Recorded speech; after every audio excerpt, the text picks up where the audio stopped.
My name is Oko-osi. Today I'll be talking about dissociative seizure. Dissociative seizure is a kind of seizure that happens when you're emotionally stressed. It happens when you're sad, angry, hungry, or cold. Just any kind of feeling you can possibly feel. I've been suffering from dissociative seizure for the past 7 years, and the hardest part of having dissociative seizure was the first 4 years of it, because I didn't get a precise diagnosis, and I could not defend myself from different speculations of different people. So my dissociative seizure started when I lost one of my aunties. Like, she was my paternal auntie, so I lost her 2015, and my dissociative seizure started 2016, I think January. So it happened like I was with my friends, we were talking, and suddenly I dissociated from them. I started hallucinating. That was what they told me. I started hallucinating. Oh, my auntie, I want to come with you, I'm coming with you, blah blah blah. So that happened. They called so it was like late in the night, so they called the owner of my hostel, because then I was still in Lagos State University. And yeah, it was just like I was in a private hostel. And it was for like girls only. So they called the landlord and his wife came. The wife was like a very spiritual person. She likes going to church. I don't know if she still likes going. So that happened. Then she came with olive oil, started praying, put spoon. That day I was so hot, I could feel, when I woke up, I could feel like I couldn't feel my mouth. It was so bad. So then they called my family. My brother came to pick me, and I went home. So my auntie, which was my maternal auntie, took me to the hospital. And like, we're going in and out of the hospital, seeing like a neurologist consultant and every other person. I did MRI scan, did CT scan, but everything was normal. So they just assumed probably I was stressed, and I was just like, and that was when my body could like tell I was stressed. So I went back home. We went back home, and one day we had like an appointment with the consultant again. We went, and I had seizures there. So the consultant examined me. I was like, oh, let's see what's going on, and decided, I don't know what he saw, but he decided and said, oh, you have seizures disorder. And I'm like, how will I have seizure disorder when I don't see any sign of me having epilepsy, because it's not as if I'm not educated. I read about these things.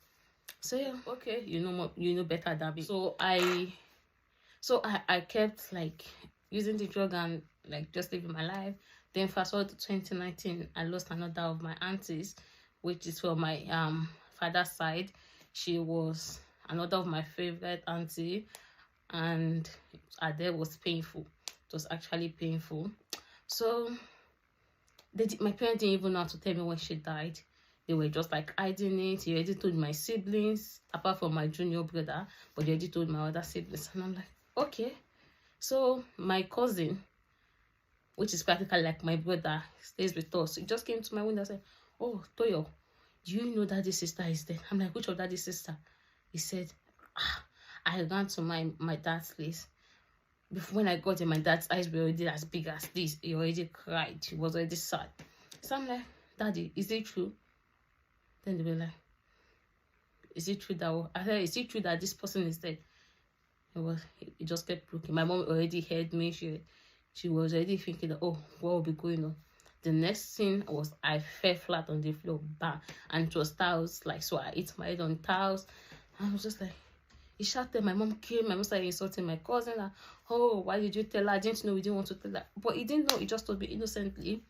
So that went, and I'm still in shock of her death, because it's just so painful. And it went.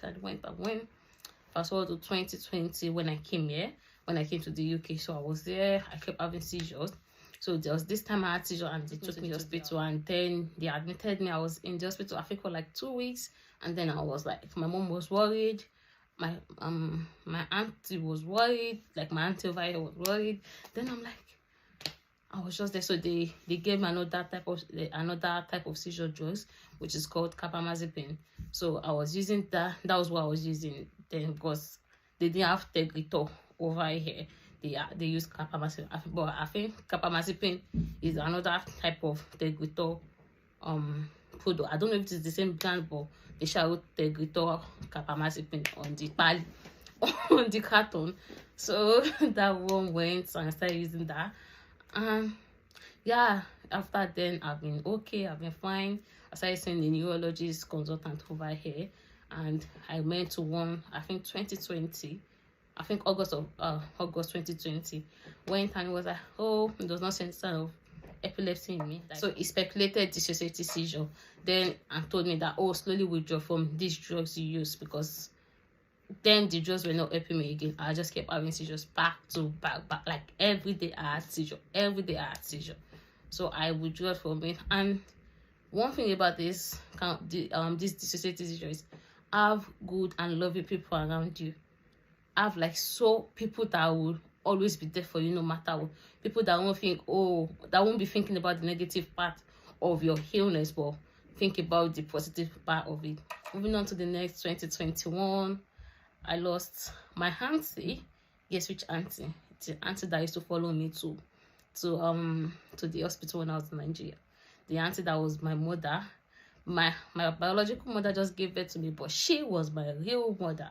She was my mother. No offense to my mom, she's a great mom, but my auntie was good. She was great. Now I still do miss her. I miss her so bad. So her death shocked me. Like, I think her death made me relapse. So ever since last year, I've been having like a lot of seizures again. Like, a little thing, I just have seizure. Any little thing, I just have seizure. Any little thing, I just have seizure. So ever since then, I started like trying to make myself feel better for myself, and trying to do things in a way that I know I'm appreciating life. So I've been doing that, and yeah, it's been good until recently. I started therapy. It ended like last month, but it didn't help me. Like, it was the same kind of feeling I was feeling when I started that I still felt when I ended. So because it was like a group therapy class, but you won't see anyone that is in the class apart from the tutor and the assistant tutor. You won't see any questions asked by anybody. You just feel alone. So it was not just really my thing. So then they decided that, oh, by next week Monday, that 27th of June 2022, I'll start like a one-on-one therapy. I hope that helps me. But me myself, I've been trying a lot to feel better, to make myself okay, not like get angry at certain things. But this is it. We get so emotional. Anyone that suffers from dissociative seizure gets extremely emotional. It's a different thing to be emotional on a normal day, but having dissociative seizure makes you extremely emotional. Things that, oh, on a normal day someone would say to you and you won't really count, but so far you have dissociative seizure, it will count. Anything anyone says to you matters at that moment. So there's really nothing to say apart from me just like educating people on how to help someone that has dissociative seizure and how to maintain and manage your dissociative seizure.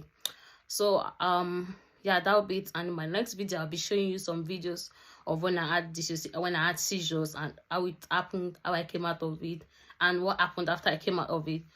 So guys, please stay tuned to see what happens in my next video. And if you have any questions, please put them in the comment box and I'll be sure to answer them. See you in my next video.